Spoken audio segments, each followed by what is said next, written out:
Bueno, vamos a continuar con esta última reflexión de la mañana y les voy a hablar de la confesión cuaresmal. Comenzamos con una lectura de la palabra y les voy a leer de la segunda epístola a los Tesalonicenses en el capítulo 2 desde el versículo 1. La venida del Señor y sus señales precursoras. Por lo que respecta a la venida de nuestro Señor Jesucristo y a nuestra reunión con Él, os rogamos, hermanos, que no os dejéis alterar tan fácilmente en vuestro ánimo, ni os alarméis por alguna manifestación del Espíritu, por algunas palabras o por alguna carta presentada como nuestra, que os haga suponer que está inminente el día del Señor, que nadie os engañe de ninguna manera. Primero tiene que venir la apostasía y manifestarse el hombre impío, el hijo de perdición, el adversario que se eleva sobre todo lo que lleva el nombre de Dios o es objeto de culto, hasta el extremo de sentarse él mismo en el santuario de Dios y proclamar que Él mismo es Dios. ¿No os acordáis que ya os dije esto cuando estuve entre vosotros? Vosotros sabéis qué es lo que ahora le retiene, para que se manifieste en su momento oportuno. Porque el misterio de la impiedad ya está actuando, tan solo con que sea quitado de en medio el que ahora la retiene, entonces se manifestará el impío, a quien el Señor destruirá con el soplo de su boca y aniquilará con la manifestación de su venida. La venida del impío estará señalada por el influjo de Satanás con toda clase de milagros, signos, prodigios engañosos y todo tipo de maldades que seducirán a los que se han de condenar por no haber aceptado el amor de la verdad que les hubiera salvado. Por eso Dios les envía un poder seductor que les hace creer en la mentira, para que sean condenados todos cuantos no creyeron en la verdad y prefirieron la iniquidad. Nosotros, en cambio, debemos dar gracias en todo tiempo a Dios por vosotros, hermanos amados del Señor, porque Dios os ha escogido desde el principio para la salvación mediante la acción santificadora del Espíritu y la fe en la verdad. Palabra de Dios. Pues miren ustedes que se oye mucho en estos tiempos en particular sobre todo ese mensajerío del finales de los tiempos, y desen cuenta que desde San Pablo hace 2000 años ya habían ese tipo de situaciones, siempre la han habido, ¿no? La superstición, la novelería, las ganas de, el instinto de autodestrucción. La gente quiere noticias raras. Cuando cae un cometa y destruye la Tierra, cuando viene el gran terremoto, cuando pasa lo grande que destruye todo. Es un instinto de destrucción que tiene el hombre por su mortalidad. Es algo que va en nuestra naturaleza. Y si una persona no es muy espiritual, pero es muy religiosa, es supersticiosa. Miren ustedes la cantidad de profetas falsos que hay hoy en la Iglesia Católica. Vienen, seguramente que ustedes han oído de ellos, cada rato vienen. Lo primero que hablan es de refugios. Se quieren llevar la gente a esconderla en las montañas, a esconder comida. Les enseñan toda clase de menjurjes y de perfumes y cosas y bebedizos, o sea, cosas que es muy sencillo, porque cuando nosotros leemos la verdad, que es nuestro camino, que es Jesucristo, leemos el Evangelio, nos damos cuenta que ni Él, ni ninguno de sus apóstoles en ningún momento invitó a nadie a esconderse en ninguna parte, ni a esconder comida, ni les enseñó a hacer perfumes, ungüentos, a comer flores o bebedizos. En ninguno de los apóstoles se ve eso, y Jesús mucho menos que enseñó eso. Lo único que el Señor hizo con relación a eso fue la multiplicación de panes y de peces. De resto, él nunca se metió con asuntos de comida, de perfumes, de ungüentos, de aceites, de nada, ¿no? Todo esto son señales de que hay algo podrido en todo eso. Y sobre todo refugios, escondites, cuevas, sitios donde correr y esconder comida. Todo eso es cosa de locos. O es gente enferma mental, o son fanáticos religiosos, loquitos, ¿no? O son gente maliciosa que quiere manipular a los demás. Unos lo hacen por dinero, otros por poder, otros por fama y otros porque son gente maliciosa que trata de hacer ese tipo de cosas para tener poder sobre un grupo de personas. Todo eso es malo, porque miren que lo más importante para nosotros como católicos es nuestra sencillez, vivir nuestra vida del día a día donde Dios nos llamó. Si usted es carpintero, mecánico, abogado, médico, lo que usted sea, ahí lo llamó el Señor. Lo que tiene que hacer es levantarse todos los días a ser honesto, a servir a la gente con amor, a ser un buen padre, una buena madre, un buen hermano, un buen vecino, un buen prójimo. Y ese es el llamado nuestro, ese es nuestro ministerio, esa es nuestra misión. Y no hay que buscar arandelas ni buscar cómo sofisticar nuestra religión. Eso no es necesario. Nosotros con lo que tenemos que Dios nos dio en la iglesia es más que suficiente porque es lo que Dios nos ha revelado. Ahora, en esta reflexión yo he querido hablar sobre la confesión cuaresmal.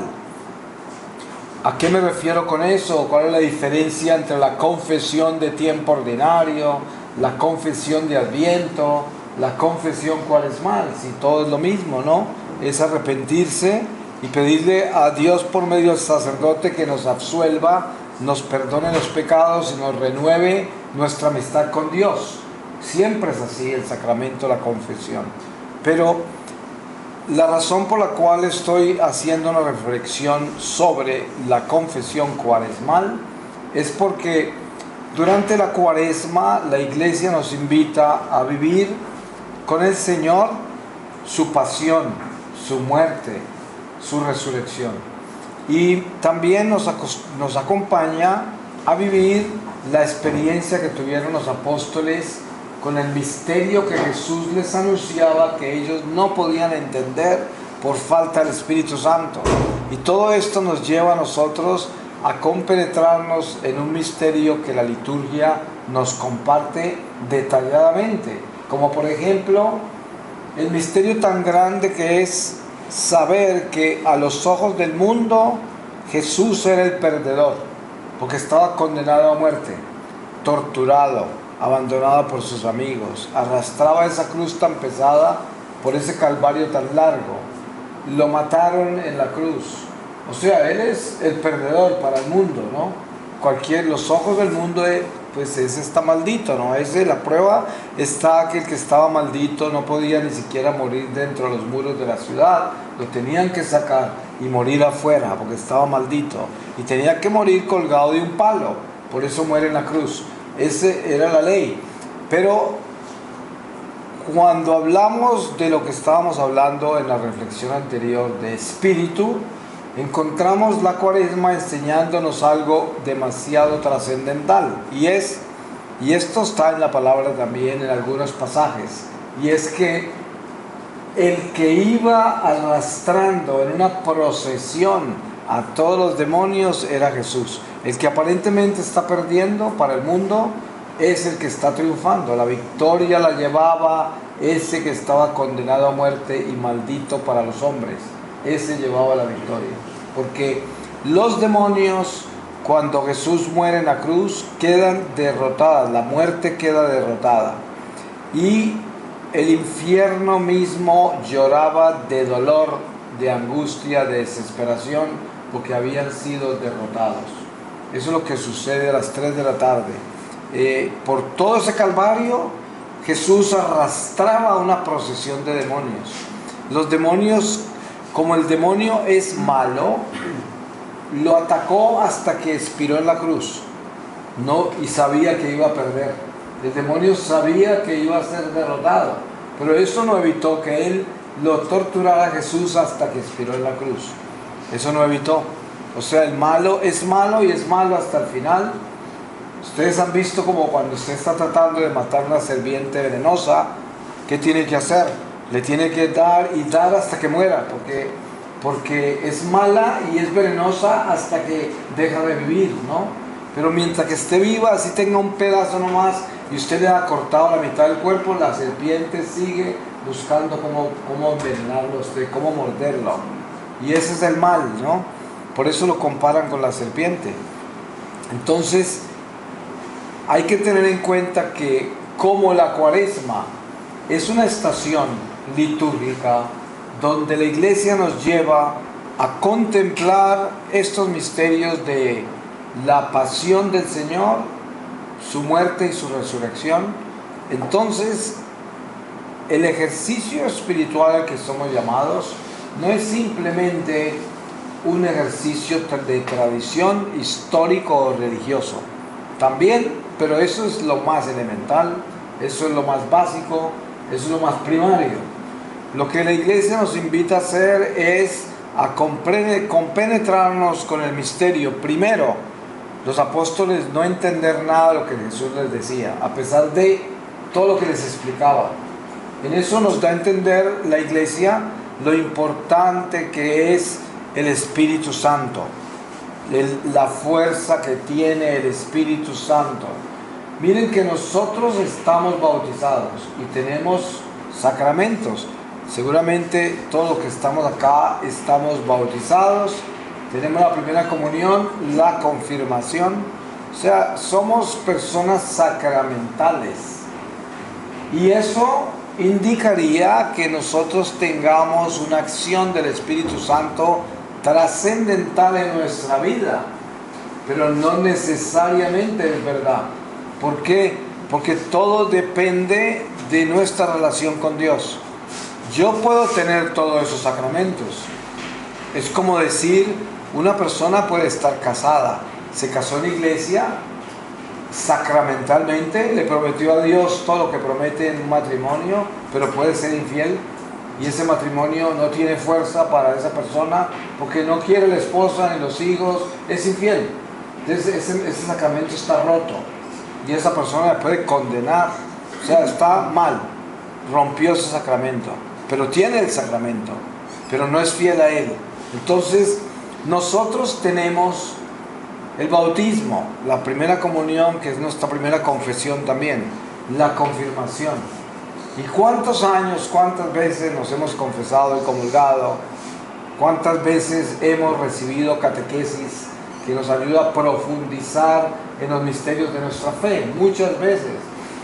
Entonces, el sentido de la Cuaresma es una invitación, y de nuevo regresamos a lo mismo de la reflexión pasada, es una invitación a espiritualizarnos, o sea, que yo vaya a confesarme en una Cuaresma no porque sea un acto religioso y sea conveniente confesarme, porque es como que la Semana Santa me influye, me lleva a hacer eso, porque es Semana Santa y porque la iglesia está hablando de eso desde todas las esquinas. Confiésese, arrepiéntase, esto, haga esto. La invitación que realmente nos hace la palabra de Dios y nos hace la liturgia es a irnos a confesar porque estamos arrepentidos. Yo sé que esto suena muy sencillo, siempre nos lo dicen así, pero es que yo estoy hablando en términos espirituales. ¿Qué es el arrepentimiento? ¿Cuál sería una confesión cuaresmal?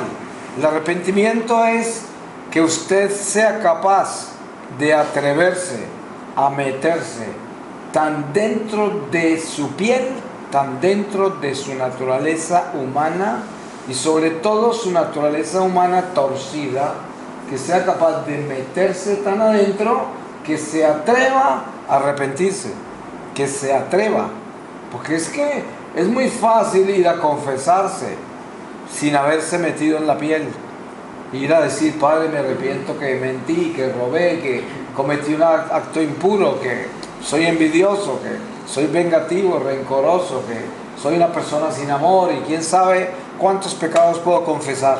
Y luego me absuelven y me voy a comulgar en paz porque ya conté todo. Y de ahí no pasa, ¿no? Y no hubo una profundización en nada. Y yo no me metí en mi piel, yo no me metí en mi sangre, yo no me metí en mi corazón, yo no me metí en Dios. No me metí en Dios, sino que me confesé. Pues hay algo acá demasiado importante. Ustedes siempre escuchan de que la gente habla de espiritualidad, como hablábamos en la charla anterior. Pero, ¿cómo podemos describir una confesión espiritual? ¿Cómo la podemos describir? Una confesión espiritual es como cuando usted tiene un amigo y tiene una relación con esa persona de varios años y de pronto durante todos esos años han pasado cosas que no debían pasar. Mentiras, situaciones de sentimientos, murmuraciones en el corazón contra ese amigo o amiga, situaciones difíciles.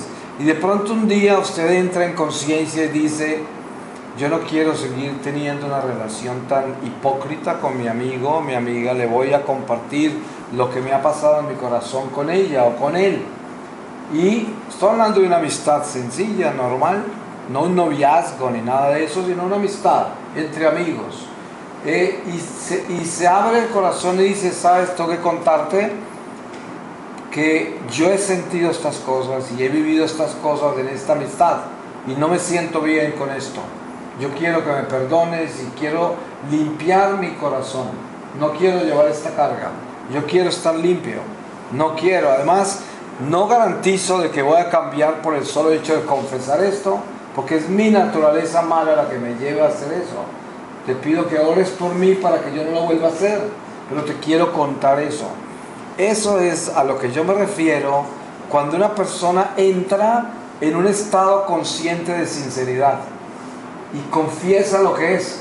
Esa es una confesión cuaresmal, llegar donde el Señor y decirle: Señor, yo he sido todo un bastardo, yo no soy un hijo legítimo porque me he portado como un bastardo, porque yo miento, robo, envidio, odio, tengo esto, tengo un corazón de piedra, indiferente al dolor humano, no me importa el prójimo, no me duele, solamente me importo yo. Yo soy lo más importante de mi vida, nadie más. Y a veces hasta yo me desprecio.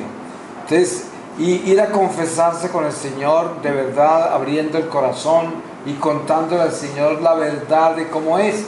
Y no porque Dios no sepa, ustedes saben que todo lo sabe. Pero como hablaba yo antes de la palabra que leímos de Jesús escupiendo el barro y enviando a ese ciego a la piscina de Siloé,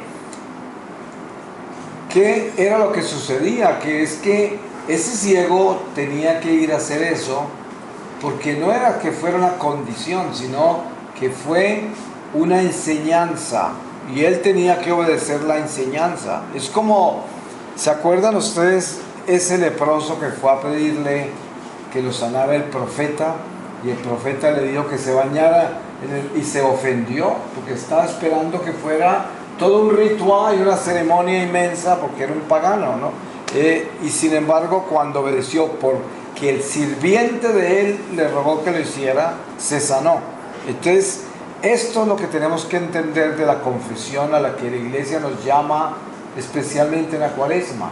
Nos está llamando a obedecer reglas sencillas del milagro de Dios en nuestra vida. El Señor hace cosas muy extrañas. Y en esas cosas tan pequeñas, extrañas, insignificantes, absurdas, es donde está el milagro. Ahí. No en las cosas sofisticadas, extraordinarias y... Es como, hay gente que anda detrás de predicadores que tienen dones especiales y sanan enfermos y hacen quién sabe cuántas cosas. Llenan estadios y les sacan plata a toda la que quieren y les venden libros de 500 páginas y bueno, y la gente anda detrás de eso. Pero no andan detrás de una conversión de corazón, sino detrás de milagros y de cosas extraordinarias. Y usted ve esos predicadores que tienen atrás una orquesta prácticamente cuando hablan y tienen todo planeado. Es como un show, como un espectáculo, ¿no?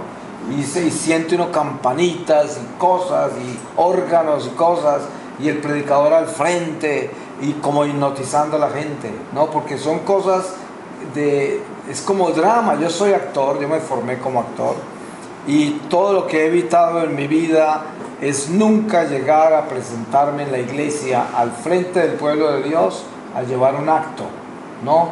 Y disfrazarlo con arandelas y con trompetas y con tambores y cosas, porque eso no es lo que viene de Dios. Jesús nunca tenía atrás un flautista o uno con un arpa tocando mientras él hablaba, ¿no? Para que todos entraran en un estado místico y espiritual mientras él hablaba. Este tipo de cosas son precisamente el teatro. El teatro. En ese teatro no hay verdad. No hay verdad. Y entonces ese teatro es al que yo me refiero con la confesión. La confesión no puede ser un teatro. Yo no puedo ir a actuar donde el padre, donde el sacerdote, y simplemente darme un baño de conciencia. Ustedes saben que nosotros somos tan astutos que la confesión puede convertirse como en un spa, en un sitio donde vamos a consolar nuestra conciencia para sentirnos bien. Pero eso no quiere decir que vamos a ir a cambiar nuestro corazón y a arrepentirnos de verdad. Eso no quiere decir eso. Por eso la invitación que tenemos hoy en esta reflexión es a que nosotros descubramos verdaderamente el sentido de una confesión cuaresmal. Una confesión no es un accidente que esta estación litúrgica se llame Cuaresma. Esto no es un accidente, y tampoco es un accidente que sean 40 días. Ustedes saben que el número 40 es bíblico, y a veces no necesariamente son 40 días, han sido también 40 años. Y por eso hay que tener en cuenta que Dios nos ha enseñado a nosotros a vivir una realidad espiritual en la que no necesariamente nuestra vida está amparada en numerologías, aunque hay numerologías bíblicas, porque ustedes han visto cómo en el estudio de la historia sagrada aparecen números como el 7, aparece un número como el 4, el 40, el 400, y están relacionados con una experiencia espiritual de una jornada y una peregrinación del pueblo de Dios a través de los siglos, y viene desde el judaísmo, desde Abraham, y todo esto está en un orden que solo Dios tiene. Por ejemplo, 10 mandamientos, ¿por qué no 4? ¿Por qué no 12? 10. Y así es todo, ¿no? Luego Jesús viene y los simplifica en 2. Y todo esto es para que nosotros aprendamos no a vivir numerológicamente, sino de que aprendamos de que Dios tiene orden. Es como decir, la madre le dice a un hijo: mira, necesito que me llames cuando llegues a donde vas y cuando te vayas a venir, ¿no? Es que esas 2 llamadas no quiere decir que tenía que hacerlo 2 veces. No, es que la mamá quería que le diera paz y necesitaba la llegada y el regreso, y no tiene que ver nada con el número 2, ¿no? Eso no se puede decir, es que la condición eran 2 llamadas, no. La paz que era necesaria estaba condicionada a algo más que 2 llamadas. Era la obediencia, era una comunicación de amor entre los dos, entre padre e hijo, era algo que estaba por encima de los números. Sin embargo, dentro de la numerología bíblica existen todas esas condiciones, pero es por encima de la condición. Por eso es que los protestantes, las sectas, siempre se confunden con la Biblia, porque no tienen la gracia de la exégesis de la palabra, la interpretación. Y entonces todo de ellos cae en esa numerología, cae dentro del marco de las cosas que tienen que ver con números, fechas y situaciones extremadamente elementales, y no entran al espíritu, aunque se creen espirituales, pero no es así. Por eso es que cuando nosotros hablamos de la confesión cuaresmal, estamos hablando de que el Señor nos invita a nosotros a observar con cuidado, pidiéndole sabiduría a Dios del misterio de nuestra historia sagrada. ¿Cómo es que nosotros realmente somos el pueblo de Dios que continúa con la historia sagrada a través de los tiempos? Ahora nos tocó a nosotros. Fíjense, hace 2000 años le tocó a Pedro, a Pablo, a Mateo, a Andrés, a ellos les tocó. Pero hoy nos tocó a nosotros. Y lo de nosotros no es nada diferente a lo que ellos vivieron. Lo único diferente es que estamos en otra civilización. En esta civilización no necesariamente crucifican, a no ser de que esté en manos de musulmanes en África o en el Medio Oriente, no necesariamente crucifican, no necesariamente lo lanzan a los leones, pero tienen otras formas de tortura. Hoy nos desacreditan, nos quitan el crédito, nos eliminan en muchas formas. Aquí hay muchas formas de crucificarnos hoy, en una civilización totalmente diferente. Pero no cambia la violencia, no cambia la maldad, no cambia el pecado, nada de eso cambia de la naturaleza mala del hombre. No importa cuántas civilizaciones hay, siempre hay la maldad y siempre está el bien, siempre. Esa es la escuela terrenal. Entonces la iglesia nos enseña a vivir dentro de esta misteriosa peregrinación por este mundo, viviendo con lo que Dios nos reveló en Jesucristo, pero mucho más allá de la palabra y la numerología, sino dentro del espíritu, que es el amor, dentro del corazón. Si yo estoy acá con ustedes, es porque yo siento que quiero estar acá. O sea, yo vine a Piura a visitarlos porque a mí me importan ustedes. Yo no vine acá para ninguna otra cosa. Esto no fue un viaje que yo me inventé para venir a predicar, no, para venir a contarles cosas. No, nada que ver. Yo estoy acá porque a mí me interesa, me importa, me duele la salvación de ustedes. O sea, a mí me importa que ustedes se salven. A mí me importa que ustedes se santifiquen. A mí me importa que ustedes sean la inspiración de mucha gente. Que en ustedes salga un fuego de adentro que pueda contagiar a mucha gente. Eso me importa a mí, porque yo he visto cómo funciona eso. Y yo he visto los milagros que eso hace. De cómo una persona, una sola persona que se llena de Dios puede transformar toda una multitud. Una sola persona. Miren ustedes la grandeza de un apóstol como San Pablo. ¿Cuántos siglos lleva esas cartas de San Pablo dándole vueltas a la tierra? ¿Cuántas personas se han renovado, inspirado, convertido, transformado solo con leerlo? Y es una sola persona la que hizo eso. Y eso somos cada uno de nosotros. Ahora nos tocó a nosotros. Es nuestro turno. Y no podemos dormirnos. Miren, un día muy pronto, cada uno de ustedes va a comparecer ante Jesús. A mí ya me tocó. Por gracia de Dios estoy aquí con ustedes. Pero hubiese podido ser diferente si no fuera por su misericordia. Pudiera estar en el infierno. Y yo sé que a uno se le olvida lo más importante de esta vida. Y es que esta vida se acaba. Eso se le olvida. Porque es increíble, nuestra naturaleza es tan astuta que le da por olvidarse de las cosas más importantes, como por ejemplo esa, de las más importantes. Entonces se entretiene en otras cosas. Y yo digo, ¿en qué se puede uno entretener que sea más importante que prepararse para la muerte? Con eso no quiero decir que uno se tiene que levantar todos los días a esperar la muerte. No, pero uno todos los días tiene que levantarse a no olvidarse de la muerte. Eso sí.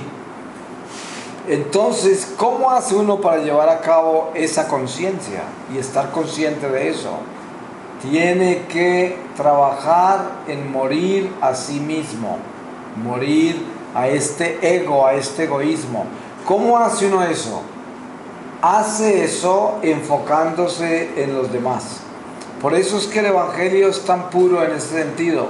Cuando usted participa en una comunidad como esta y tiene un don misionero en su corazón, usted empieza a despertarse en el don del servicio y empieza a buscar cómo puedo hacer más, cómo hago para llevar este Evangelio a los demás, cómo hago para crear misiones, para enredarme en esto que ayude a la gente. Y en ese momento comienzo a darme. Y el Espíritu lo va moviendo a uno. Y entre más aprende uno a darse, más se da. Y el Señor más lo impulsa a dar. Y cuando uno aprende a dar y darse más, cada vez tiene más amor, cada vez tiene más vida, cada vez tiene más paz, cada vez tiene más gozo, y cada vez el mundo lo domina menos. Y se acaban las ansiedades, las carreras, los afanes de esta vida. Porque mire, entre menos presencia de Dios en nuestro corazón, más afanes, más angustias, más confusión, más depresión, más dejadez. Ya uno tiene desánimo, ya no tiene interés, ya no tiene entusiasmo. ¿Por qué?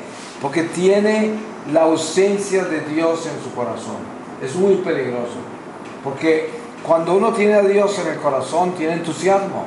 Porque es que la vida de uno no está amparada en lo que yo alcance en mi vida, en cuánto me aman, cuánto me apoyan, cuánto me consideran, cuántas oportunidades he tenido en la vida para triunfar, cuántas puertas se me abren. Ya no es eso. Eso no es lo que debe reinar en nuestra vida. Lo que debe reinar en nuestra vida es cuánto me estoy dando yo a los demás y a Dios. Cuánto me estoy dando, cuánto estoy amando, cuánto estoy perdonando. Ya no soy pobre yo. Mire todo lo que me han hecho, la víctima. Sí, hay personas que nos hacen daño, hay situaciones de la vida que son terribles y parecen ser muy injustas. Hay veces que uno dice, la vida, ¿por qué me trata así? Tantas cosas pasan así, pero ¿y qué? Si todo eso pasa, eso se acaba, y nada de eso nos llevamos a la tumba, y los afanes de este mundo son transitorios, temporales. Yo no puedo sentarme en una esquina a lamentarme y a llorar y a estar todo confundido por lo que me pasó. No tiene sentido. Yo no soy un niño ya, yo no me alimento de leche. Yo tengo que comer alimentos sólidos ya y ponerme los pantalones bien apretados y saber que esta vida está llena de pruebas y que este sufrimiento de hoy se puede acabar mañana, pero ahí viene otro pasado mañana. Entonces prepárese. Somos gente que va en tránsito, en peregrinada por un mundo que está lleno de acechanzas, de pruebas, de situaciones inesperadas. Entonces hay que dejar de ser un llorón, de ser una persona que anda por ahí lamentándose de todo. Hay que ser valiente y tener pantalones para hacer eso, porque no hay nada más hermoso que encontrar una persona que es valiente. Es lo más lindo que hay. Y no hay nada más horrible que encontrar un cobarde. ¿Qué puede haber más feo que eso? Por eso, que el Señor nos dé a nosotros la fortaleza para ser valientes, para que no estemos por ahí llorando, para que no estemos confundidos, ya embargados de toda clase de dudas y pesimismo, para que no estemos temblando en las esquinas, sino que seamos faros de luz en este mundo de tinieblas, en un mundo perverso, lleno de confusión y lleno de excesos. Este es un mundo lleno de excesos. Usted ve la gente en los centros comerciales que salen con 20 bolsas y muchas veces esas bolsas ni las abren en la casa cuando las llevan, ¿no? Porque lo que están es consumiendo y llenándose los vacíos con cosas materiales, y así hacen con la comida, y así hacen con la vida social, y así hacen con la lectura, y todo lo hacen para saciar una ansiedad que no tiene fondo, porque el problema que tienen es ausencia de Dios. Eso es lo que tienen. Por eso es la enfermedad más grave de la humanidad, la ausencia de Dios. Es la más grave de todas. Y por eso la cura es tan sencilla. Usted quiere sanarse de todos sus males, llénese de Dios. Es la única salud, no hay otra salud, no existe. Miren que usted puede tener una enfermedad muy grave y que no tenga cura. Y bueno, eso no es el fin, porque de todas maneras se va a morir, ¿no? Y se muere de una cosa a la otra, si no se muere de enfermedad. Hay gente que, yo he conocido gente que ha vivido 80 años con una enfermedad espantosa y después oye uno que se murió. Entonces imagina uno que se murió de esa enfermedad. No, se cayó de una silla. Sí, eso, por eso es que no tiene sentido pensar que a uno lo mata lo que uno cree que es la muerte. La muerte puede ser cualquier cosa y cuando Dios quiera. Entonces lo importante en nuestra vida es la salud espiritual que solo viene de Dios. Y así tenga uno la enfermedad más espantosa, si uno tiene a Dios, esa enfermedad no le domina la vida de uno. Así tenga uno las dificultades más grandes, los problemas más horribles, las situaciones más complicadas, si uno tiene a Dios, nada le falta. ¿Sí? Y esto es lo importante, es lo que tenemos que compartir entre nosotros, que seamos testigos de esa luz, testigos de ese amor, testigos de esa esperanza. Esa es nuestra misión. La misión nuestra es esa, de que podamos hablar así con propiedad y vivir esa realidad. Porque es que es muy fácil hablar y predicar bonito, pero es que hay que mostrarlo con hechos. Uno tiene que ser eso en todo lo que hace. Tiene que ser esa persona que está viviendo con esa esperanza, con ese amor, con esa paciencia, que uno puede escuchar a los demás, que uno tiene sentimientos y le duele lo que los demás sienten, y que uno no es un llorón por ahí que está todo confundido, no, ni adolorido, ni lleno de cosas que lo tienen doblado, nada, porque precisamente la guerra, la batalla a la que fuimos llamados en la supervivencia de este mundo temporal es a estar en el frente de la batalla. Usted sabe que un soldado valiente no se pone a llorar, ¡ay, me dieron una pierna! No, eso nunca se oye. Eso no se oye del frente de la batalla. Eso es, al contrario, cuando le hieren la pierna le da más rabia y se va a tumbar más duro el enemigo, ¿no? O sea, porque eso lo vuelve más valiente. Entonces, las pruebas de esta vida nos deben volver más valientes, nos deben dar más celo y nos deben empujar más hacia adelante, en vez de tumbarnos a llorar por ahí y a confundirnos. El cristiano que verdaderamente conoce a Jesucristo no es un cobarde, es un valiente. Por eso nunca puede uno creer en un cristiano amargado, una persona que sea de Dios y ande por ahí con una cara de limón. No, eso no es de Dios, ahí no está el Señor, ahí no está Dios. Para que uno sea de Dios tiene que llevar la alegría del Espíritu Santo, la gracia, la esperanza, la caridad, el amor y el entusiasmo. Eso es lo que lleva a una persona que está llena de Dios. Un entusiasmo que parece un ventarrón, como una tempestad, y a todos contagia. Y eso es más fácil acostar una tempestad que acostar a un cristiano despierto. Una persona que verdaderamente tiene al Señor. Sí, por eso es importante que nosotros entendamos cómo es que debemos cumplir con la misión para la que el Señor nos llamó como católicos. La misión a la que nos llamó el Señor es hacer esos faros de luz. Eso es lo que nos llamó a hacer, nada más. Miren, hay gente que se la pasa toda la vida en grupos religiosos por ahí, en cosas, y se la pasan rezando. Yo conozco, por ejemplo, en Bogotá una cantidad de grupos de oración, de gente que lleva con camándulas ahí rezando 20 años, lo que hace que yo empecé. Y según entiendo llevaban 10 años más, ya llevan como 30. Pero cuando llegaron las batallas grandes, como tratar de derrotar a los comunistas, al demonio que se quería tumbar a Colombia, no salieron, se escondieron. Y tenían prohibido entre ellos hablar de política y hablar de...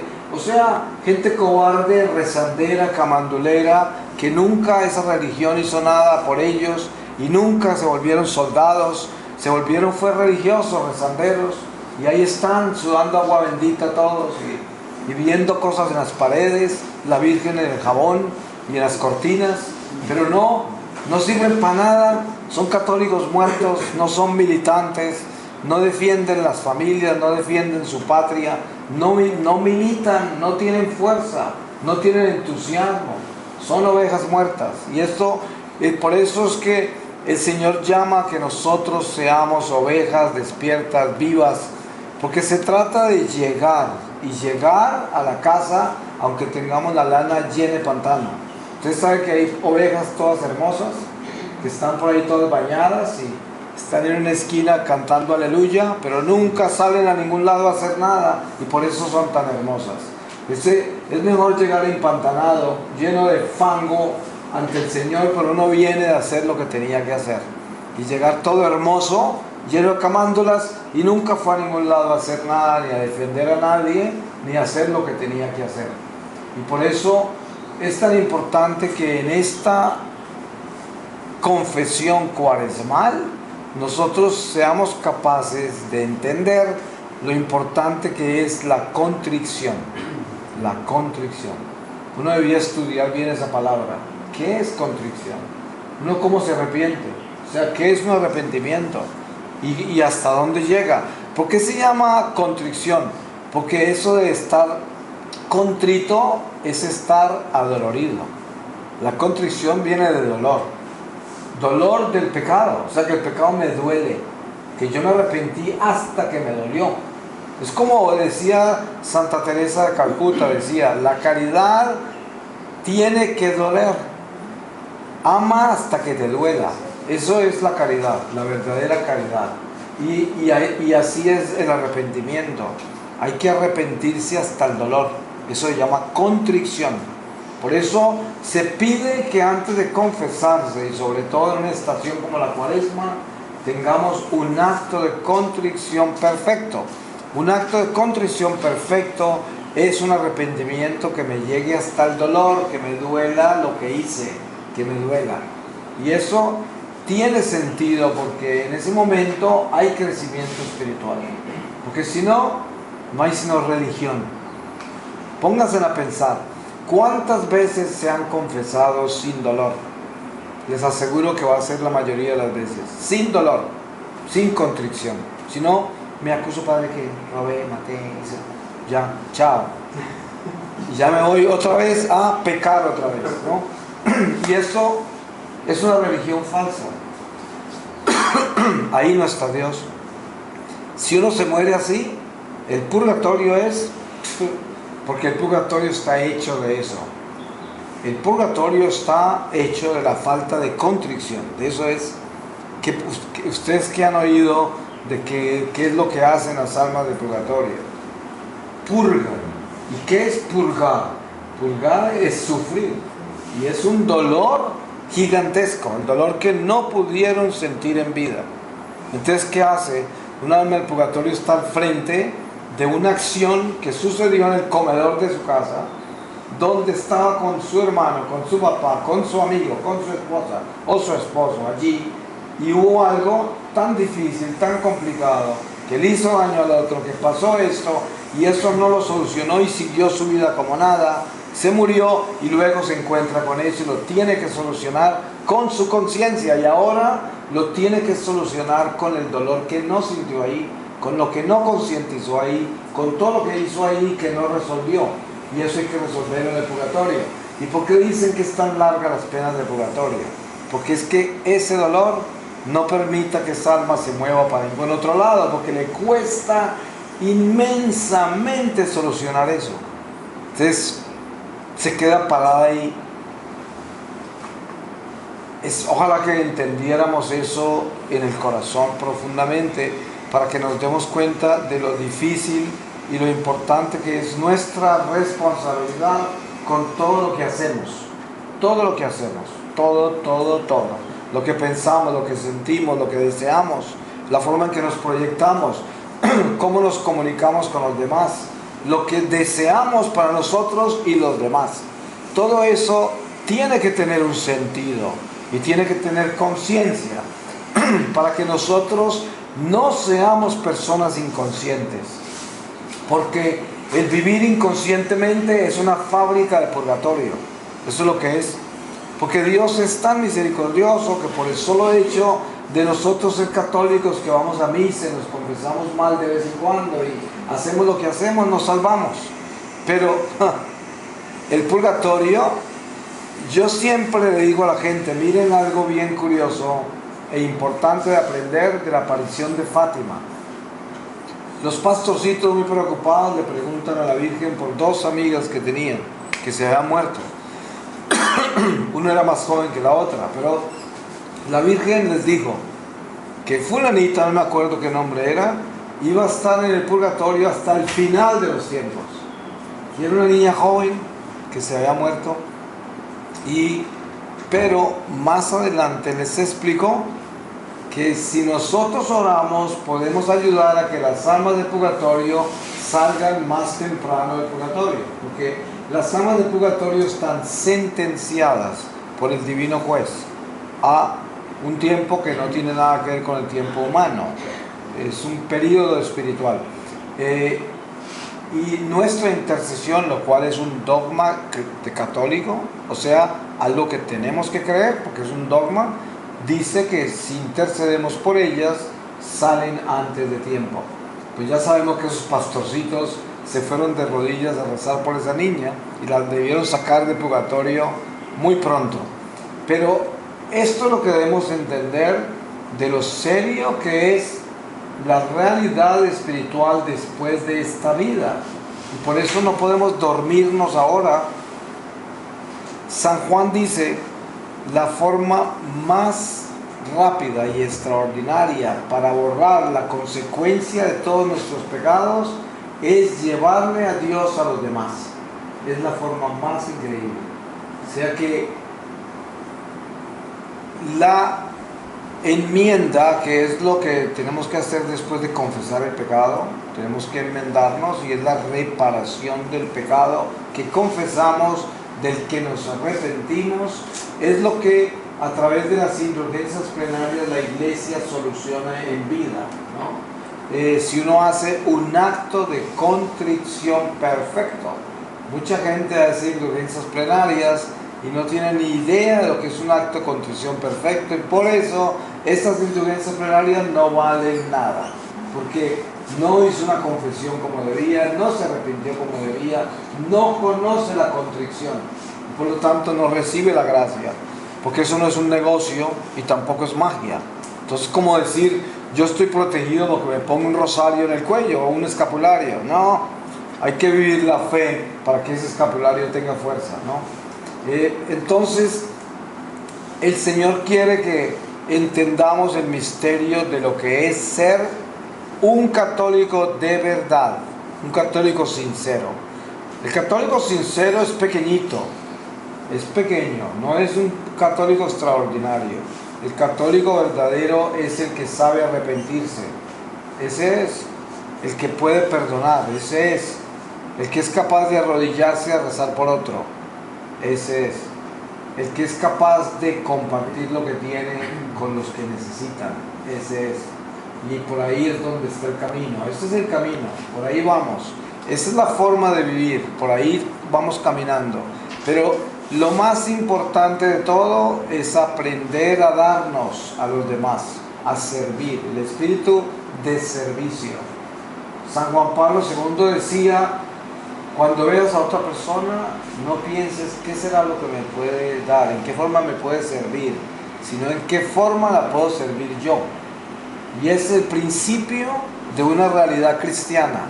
Es yo vine a servir, no a ser servido. Ustedes se dan cuenta cuando uno ve crisis matrimoniales, problemas entre amigos, confusión entre la gente, y se sienta uno a consejería. A todos ustedes seguro les ha tocado aconsejar a alguien, que hay gente que le consulta a alguien, quieren llorarle a alguien. Y miren, hay algo bien curioso. Cuando una persona viene a quejarse y buscar culpables, siempre está acusando a alguien. Si es un problema matrimonial, el uno acusa al otro. Y y siempre el otro es el culpable de todo. Y siempre por ahí echan su propaganda. Yo no soy santo, pero es que... Y pum, pum, pum. Yo tampoco, yo soy imperfecto también, pero es que... ¿no? Entonces es como decir, yo no quiero hablar mal de Doña Luz y que Dios me perdone, pero es que es tan terrible, es tan horrible, es tan... Y todo esto es la hipocresía, ¿cierto? Donde viene la falsedad, donde no está Dios, donde no hay nada bueno. Y precisamente lo que nosotros debemos aprender es a ser veraces, a ser sencillos, porque la veracidad de un católico está en su sencillez. Confiésese bien, comulgue con respeto, con un inmenso respeto a Dios. Trate a la gente bien y usted preocúpese por ellos, preocúpese por los demás, pero no para que lo quieran a usted, porque hay una preocupación falsa. Mire, hay padres de familia que viven aterrados de lo que le puede pasar a un hijo, pero ¿saben qué?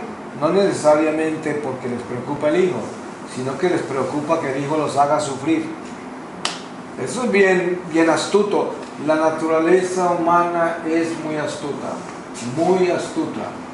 Yo me acuerdo cuando yo era niño, nosotros éramos muy traviesos, éramos muchos, y cuando nos caíamos y nos golpeábamos durísimo, estábamos hasta sangrando, nos castigaban, porque llegábamos sangrando así, ya me caí, y como les dábamos un susto tan grande, nos pegaban, en vez de llevarnos a sanar y arreglarnos, que estábamos golpeados. ¿Por qué? Porque nos asustamos, ¿no? Ustedes se pueden imaginar lo absurdo que es eso. Con eso no estoy diciendo que mi familia era mala, pero si era ignorante en muchas cosas.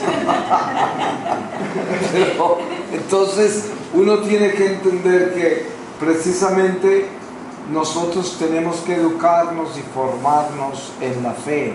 Y la fe únicamente se forma con el amor, la caridad. Y por eso es que si queremos no quedar en problemas al final de esta vida y no entrar en un purgatorio muy espantoso, desde ahora debemos comenzar a hacer lo más importante, que es llevarle a Dios a la gente. Y eso se hace con el servicio. Miren, ustedes tienen una bendición muy grande como comunidad, que son de jóvenes misioneros, peregrinos del amor, que es formar misiones, de ir a algún lado, hacer alguna cosa, ir a parroquias, ir a no sé dónde, visitar enfermos, hacer miles de cosas, servirle a la gente, hacer cosas, hablarle de Dios a la gente, ir por todos lados, es ocuparse en eso. Mire, muchas veces uno le pone a pensar, ¿qué pasó con ustedes? ¿Por qué no? No es que andamos todos tan ocupados. No nos queda tiempo. Y cuando uno revisa bien eso, es que están ocupados, pero demasiado ocupados. Y no tienen tiempo para amar ni para servir, porque están muy ocupados. Y esto es a lo que tenemos que ponerle cuidado. ¿Cómo es que estamos usando el tiempo? ¿En qué nos lo estamos gastando? ¿Qué es lo que estamos haciendo? Porque el tiempo se va muy rápido. Y más vale que comience a acumular tesoros en el cielo desde ahora. Mire que la palabra dice, acumula primero tesoros en el cielo. ¿A qué se refiere? Al amor. Para terminar, les voy a compartir algo que aprendí del Señor y que seguramente ya se los he dicho, pero por si acaso. Tiene que ver con los ángeles de Dios, los ángeles guardianes. Ustedes ya saben que todos nosotros tenemos un ángel guardián.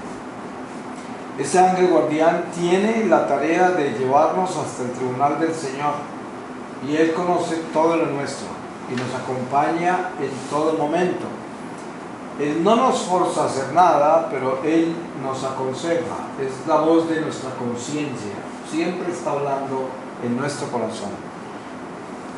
El ángel es un espíritu de luz. Eso es lo que es un ángel, espíritu de luz, porque viene del reino de la luz. Entonces, miren lo poderoso que es el amor, la caridad, y lo poderoso que es llevarle a Dios a la gente. Cuando usted ama a una persona, usted ama a su prójimo y le sirve, usted hace algo por el prójimo, usted le duele el prójimo, usted se va donde él, usted hace cosas por él, todo. Cada ángel de la guarda de cada persona que usted ayuda lo bendice a usted. ¿Y cómo es la bendición del ángel? Luz, es luz. Por eso cuando usted se presenta ante Jesús, usted tiene tanta luz como haya dado amor, porque esa es la luz que la acompaña. ¿Cuál es la luz que la acompaña ante el tribunal del Señor?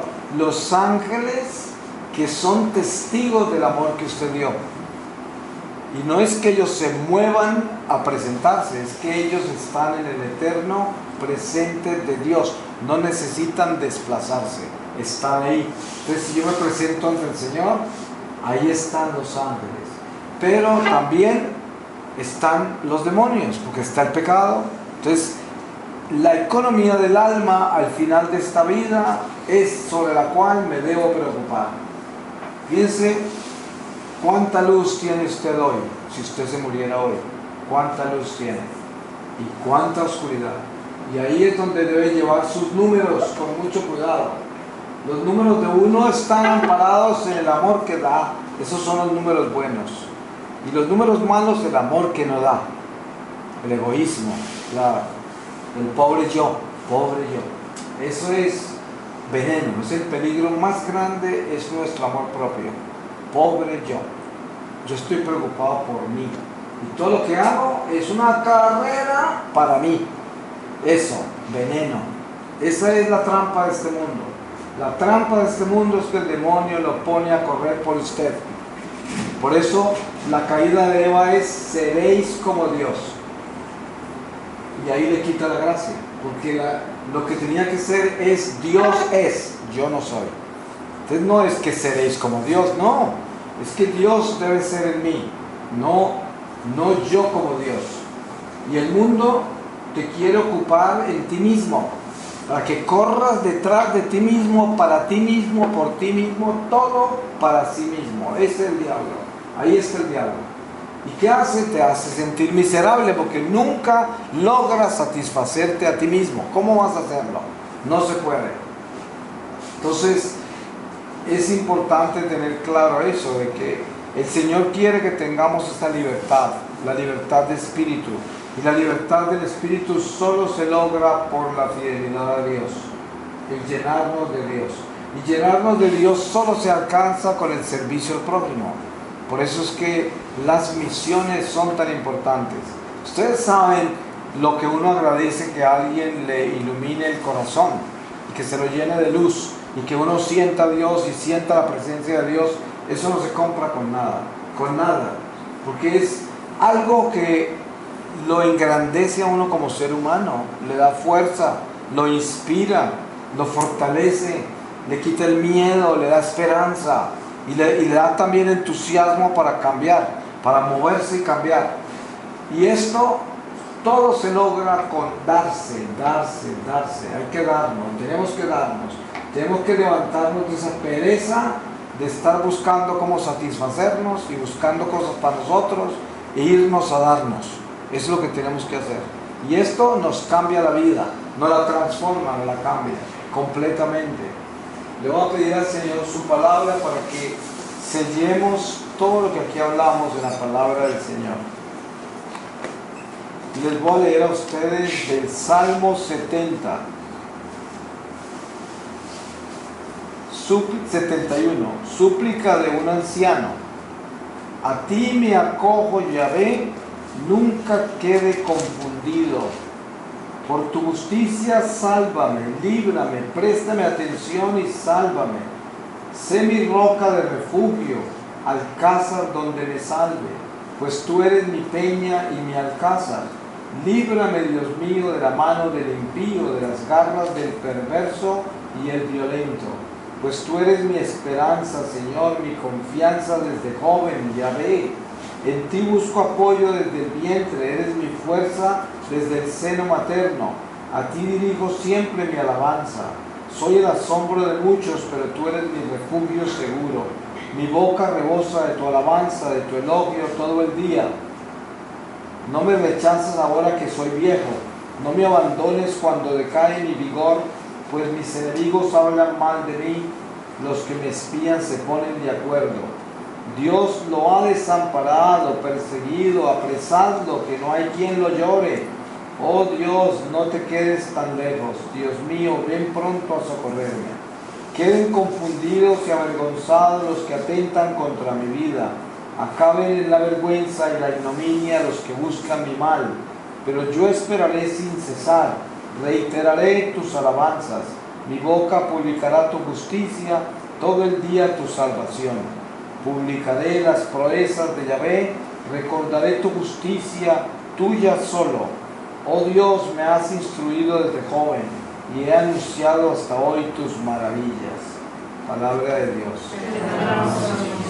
Le damos gracias, Señor, y lo bendecimos, y también le doy gracias, Señor, que hemos tenido la oportunidad de compartir esta mañana como comunidad, y pedirle al Señor que asimismo como comunidad les dé a ustedes el celo y el espíritu de misión, para que ustedes se inspiren en servir. Hay tantas cosas para hacer con el prójimo, y ustedes tienen un territorio grandísimo de almas alrededor de ustedes, y hay mucha gente que se puede beneficiar de ustedes unirse para dar lo que puedan, ¿no? Sobre todo llevarle a Dios a la gente, enseñarles a orar, a confiar, a tener esperanza, a conocer al Señor. Es el mejor regalo que le podemos dar a la humanidad.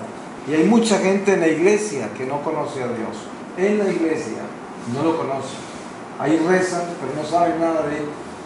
Nadie les enseña y no entienden lo que les dicen. Toda esa catequesis que sale del púlpito, a veces la gente ni la entiende.